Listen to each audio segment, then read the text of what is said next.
নমস্কার বন্ধুরা, রাখিস ফুড হাবের আরও একটা নতুন ভিডিওতে আপনাদের সবাইকে ওয়েলকাম। আজ আমি আপনাদের সাথে শেয়ার করছি চটপট হয়ে যাবে এমন একটা ব্রেডের রেসিপি। সাধারণত ব্রেড বানাতে ডো একটু সময় ধরে মাখতে হয়, তারপর ফার্মেন্টও করতে হয় যতক্ষণ না ডোটা ফুলে ডাবল হচ্ছে, তারপর আবারও মেখে বেক করতেও অনেকটা সময় লাগে।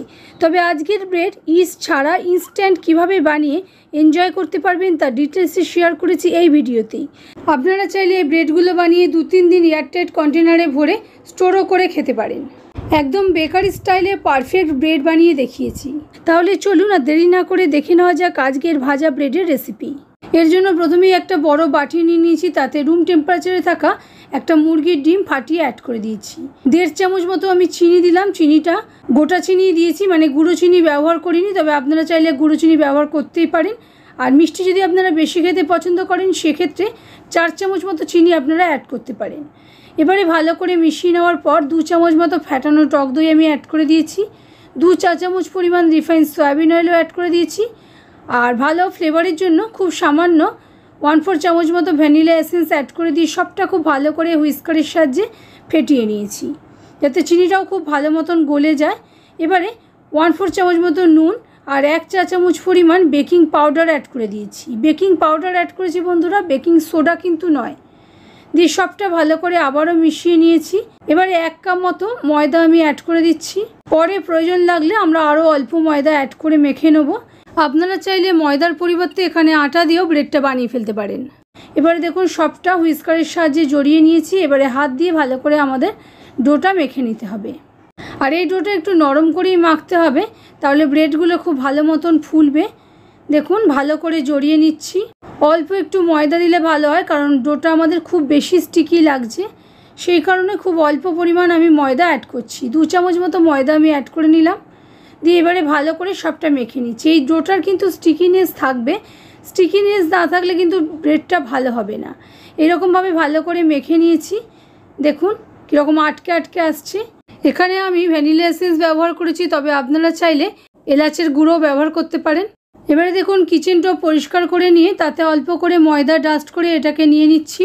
নিয়ে ভালো করে একটুখানি হাতে লেচিটা সমান করে নিচ্ছি। দেখুন এরকমভাবে স্মুথ করে নিয়েছি। নিয়ে এবারে বেলুনের সাহায্যে বেলে নেব।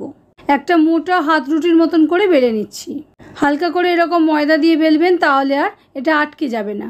দেখুন একটুখানি মোটা করে খেয়েই বেলে নিয়েছি। এবারে এর মধ্যে 1 চামচ মতো রিফাইন্ড সয়াবিন অয়েল অ্যাড করে দিয়ে ভালো করে তেলটা পুরো রুটিতে মাখিয়ে দিচ্ছি। এর ফলে ব্রেডে আমাদের লেয়ার তৈরি হবে। অল্প করে ময়দা ডাস্টও করে দিলাম। এবারে হাত দিয়ে মুড়ে নিচ্ছি। একটু চেপে চেপে এরকমভাবে রোল করে তৈরি করে নিচ্ছি। আপনারা চাইলে রুটিটা একটু পাতলা করেও করতে পারেন, সেক্ষেত্রে ব্রেডের লেয়ারটা পাতলা হবে। দেখুন আমি আস্তে আস্তে চেপে চেপে পুরো মুড়ে নিয়েছি। মুড়ে নিয়ে আবারও অল্প করে ময়দা ডাস্ট করে নিচ্ছি। খুব বেশি এক্সট্রা ময়দা ডাস্ট করবেন না, তাহলে কিন্তু ভাজার সময় ময়দাটা ঝরে ঝরে পড়বে। এবারে একটু লম্বা করে নিয়ে ছুরির সাহায্যে ধার দুটো, যেহেতু আনইভেন আছে, সে দুটো কেটে নেবো। আর এরকমভাবে পাতলা পাতলা করে কেটে নিচ্ছি। আর এগুলো পাতলা করেই কাটবেন, কারণ যেহেতু বেকিং পাউডার দেওয়া আছে, তেলে পড়লে এগুলো অনেকটাই ফুলে যাবে, সেই জন্য একটু পাতলা করে কেটে নিচ্ছি। ধারে দুটো পার্ট বাদ দিয়ে নিলাম। এবারে এগুলোকে থালার মধ্যে সাজিয়ে নিচ্ছি। দেখুন এখানে আপনাদের জানিয়ে রাখি, আমার চ্যানেলে এর আগেও আমি অনেক ব্রেডের রেসিপি শেয়ার করে রেখেছি। আমি ডেসক্রিপশন বক্সে লিঙ্ক অ্যাড করে দেবো, আপনারা ইচ্ছে হলে দেখতে পারেন। দেখুন বন্ধুরা, আমার মোট 13খানা ব্রেড তৈরি হয়েছে। এবারে তেলটা মিডিয়াম হিটে ভালো করে গরম করে নিয়ে গ্যাসের ফ্লেমটা একদম লোতে করে দিয়েছি। দিয়ে ব্রেডগুলো একটা একটা করে একটু গ্যাপ রেখে রেখে অ্যাড করে দিচ্ছি। একটু গ্যাপ রাখবেন, কারণ এগুলো একটু ফুলবে, তার জন্য জায়গা রাখতে হবে। আমার যেহেতু বড় তাওয়া, সেই জন্য সবগুলি একসঙ্গে অ্যাড করে দিয়েছি। আর ফর্কের সাহায্যে একটুখানি গ্যাপ করে দিচ্ছি। আর একবার নেড়েও নেবেন, যাতে তলাটা আটকে না যায়। সিম আছে, একদিক ভালো করে ভাজা হওয়ার পর উল্টে নিচ্ছি।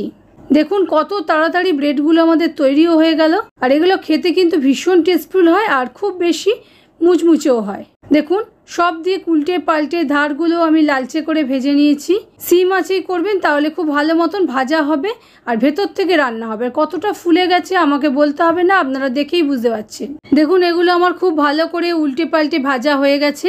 এগুলো আপনারা যে কোনো সময় চা বা কফির সঙ্গে ইভিনিং স্ন্যাক্স হিসেবে খেতে পারেন, বা কোনো গেস্ট হঠাৎ করে এসে পড়লে তাকেও দিতে পারেন। একটু অন্য ধরনের ব্রেড, তাদের খেতে ভালোই লাগবে।